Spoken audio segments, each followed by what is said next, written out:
Based on the text, how would Behrenfeld and colleagues, text 2, most likely respond to the conventional wisdom discussed in text 1? Text 1. Ecologists have long wondered how thousands of microscopic phytoplankton species can live together near ocean surfaces, competing for the same resources. According to conventional wisdom, one species should emerge after outcompeting the rest. So why do so many species remain? Ecologists' many efforts to explain this phenomena still haven't uncovered a satisfactory explanation. Text 2.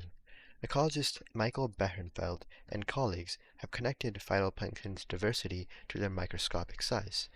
Because these organisms are so tiny, they are spaced relatively far apart from each other in ocean water, and moreover experience that water as a relatively dense substance. This in turn makes it hard for them to move around and interact with one another.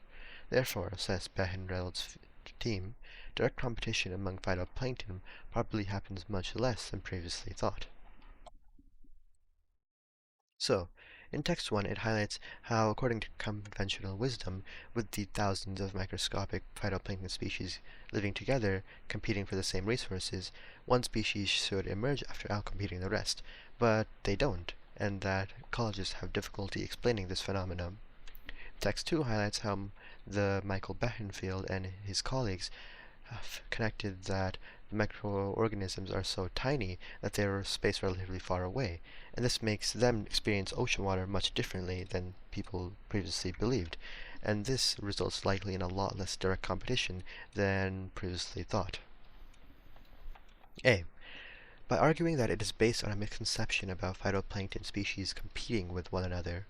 This seems to be the correct answer because the focus of text 2 is on how the phytoplanktons are so tiny that they are spaced relatively far away from each other, and this results in less direct competition than what was previously thought.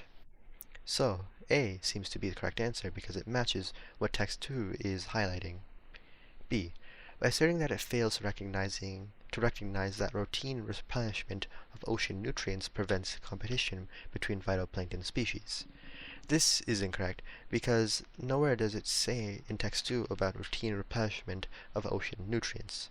So B must be incorrect. C. By suggesting that their own findings help clarify how phytoplankton species are able to compete with larger organisms.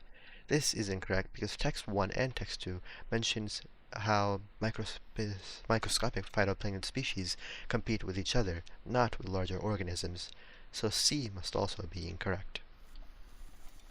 D. By recommending that more ecologists focus their research on how competition among phytoplankton species is increased with water density. This is incorrect because the focus of text 2 is not on how water density increases competition, but how water density decreases competition. So D is also incorrect. And with that, we're left with A as the correct answer.